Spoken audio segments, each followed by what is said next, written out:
میرے دوستو، انسان کو کل عقل بھی مل جائے تو پھر بھی اللہ کی حکمت کا وہ احاطہ نہیں کر سکتا۔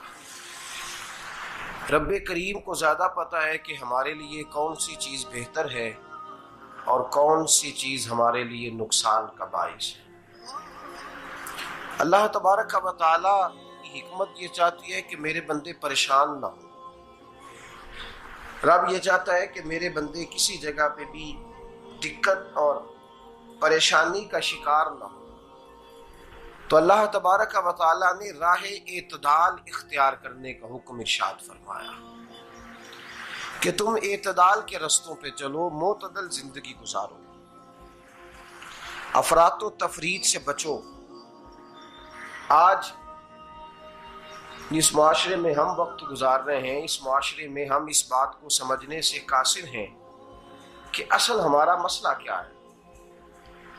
ہمارا اصل جو مسئلہ ہے اس کی شناخت ہمیں کیسے ہوگی اور ہم پھر اس تک رسائی کس انداز میں حاصل کر پائیں۔ ہم ہمیشہ اپنی آمدن بڑھانے کے چکر میں رہتے ہیں،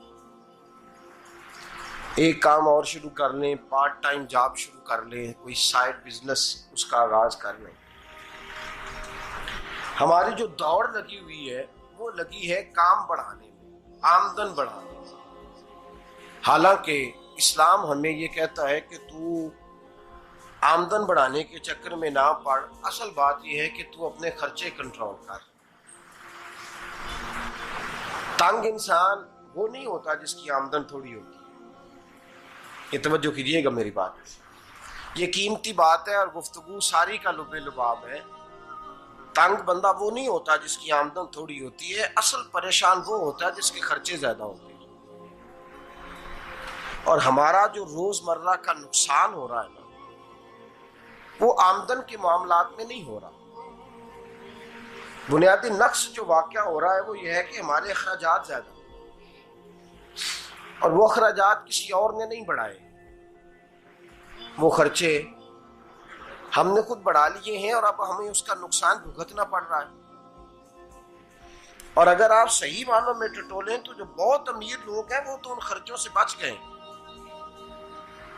میں نے بہت سارے ایسے ختمات میں شرکت کی ہے، میں بہت ساری ایسی جگہوں پہ گیا ہوں کہ جہاں لوگوں نے بڑا مختصر سا ختم دلایا ہے تو ہو گیا ہے ختم۔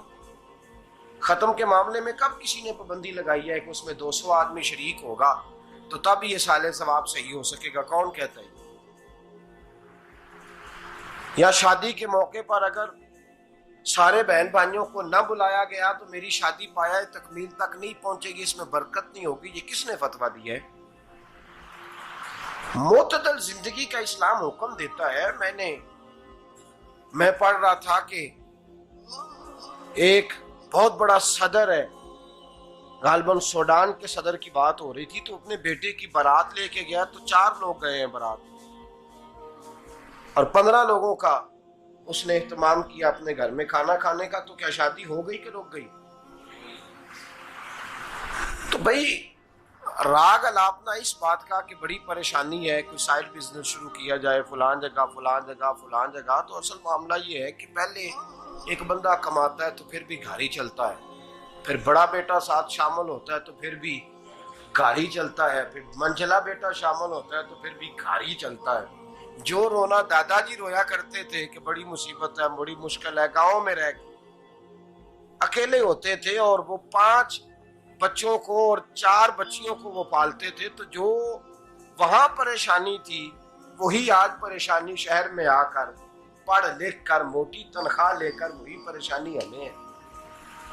تو میں جس نتیجے پہ پہنچا ہوں اس کو پڑھ کے، قرآن مجید کی چند آیات کو دیکھ کر اور اس مفہوم کی جو حدیثیں کتب احادیث میں پائی جاتی ہیں اور ہمارے بزرگوں نے ہمیں جو مزاج اس حوالے سے دیا ہے، میں اس نتیجے پہ پہنچا ہوں کہ مسئلہ آمدن کا نہیں، مسئلہ خرچے کا ہے۔ ہمارے خرچے بنیادی طور پر زیادہ، اور اگر پھر ہم زیادہ بوجھ خواتین پہ ڈالتے ہیں کہ وہ مطالبے زیادہ کرتی ہیں، اور اگر آپ مجھ سے پوچھیں تو خواتین کی بھی اگر کسی جگہ کوئی عادت خراب ہوتی ہے تو اس میں اصل کردار اس کا ہوتا ہے جو وہ عادت خراب تو کیوں اپنے گلے سے اتار کے آپ کسی کے گلے میں بات ڈالنے کے چکر میں ہیں؟ وہ خواتین کی طبیعت نہیں ایسی ہے. اصل بات یہ ہے کہ ہم نے عادت ڈالی ہے، ہم نے یہ مزاج ان کو دیا ہے تو ان کا بنا ہے، نہ کیسے بن سکتا.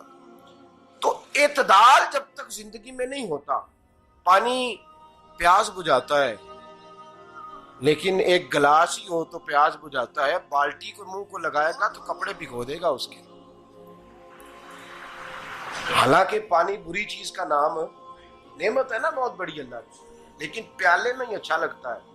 کوئی مٹکا منہ کو لگائے گا تو تانگ ہوگا، پیالہ ہی بہتر ہے اس کے لیے. تو میرے دوست، مٹکے سے بھی بعض اوقات کام چل جاتا ہے، لیکن اگر کوئی کہے نہیں مجھے دریا ہی چاہیے تو اس کا تو گھر بہ جائے گا، سارا گھر بہ جائے گا اس کا. ہمیں دریا قابو کرنے کا موڈ بنایا ہوا ہے تو اس سے گھر بہا کرتے ہیں، اس سے گھر بنا نہیں کرتے. گھر پیالے سے پانی پینے سے بنتا ہے. اگر تو دریا پہ قبضہ کرنے کا موڈ بنائے گا تو گھر بنے گا نہیں، گھر بہ جائے گا. آگ نہ ہو تو کھانا پک نہیں سکتا، لیکن ہلکی آنچ سے کھانا پکتا ہے. اور اگر آنچ تیز کر دی جائے تو جی قرینے قیاس بات کر رہا ہوں، میں عقل سے ماورا نہیں کر رہا. قرینے قیاس سمجھانے کے لیے مثالیں دے رہا ہوں. ہلکی آنچ پہ کھانا پک جاتا ہے اور آگ تیز ہو تو کھانا جل جاتا ہے. تو کھانا اتنی دیر کھانے کے قابل رہتا ہے جب تک وہ ہلکی آنچ پہ پکتا ہے. تو جتنی مرضی تو کہتا ہے نہیں میرا گزارے نہیں، آگ تیز ہونی چاہیے، تو میاں جل جائے گا، جل جائے گا. ہوا نہ ملے تو سانس نہیں آتی، ٹھیک ہے؟ آکسیجن نہ ہو تو سانس، ہوا نہ چلے تو گزارا نہیں ہوتا. لیکن اگر تیز جلے نا، اگر تیز چلے تو آندھی اور طوفان بن جائے تو چھتیں گرا دیتی ہے، جانیں لے لیتی ہے. ہم ہیں طوفان کے چکر میں، ہم ہیں دریا کے چکر میں، ہم ہیں بڑے لاؤ کے چکر میں. تو میاں ہلکی آنچ ہی اچھی ہے، یاد رکھ. اور ایک گلاس پانی کا اعتدال سے ملتا رہے تو وہی ملتا رہے، ضرورت کے وقت وہی بہتر ہے. تو پورے دریا پہ قبضہ کرنے کا پروگرام نہ بنا، تانگ ہو جائے گا. اور میرے عزیز یاد رکھ، ہوا سانس لینے کے مطابق ملے تو وہی اچھی ہے، جو سانس بند کرنے پہ آ جائے وہ ہوا اچھی. ہم نے چکر چلا لیا ہے کہ زیادہ پیسہ، راتوں رات پیسہ، لمبا پیسہ، یہ پلاٹ بھی میرا، وہ پلاٹ بھی میرا، گجرانوالا بھی، گجرات بھی، لالا موسیٰ کھاری اور پنڈی تک جہاں میں جاؤں میرے نام کی تختیاں لگی ہوئی ہونی چاہیے. اسلام منع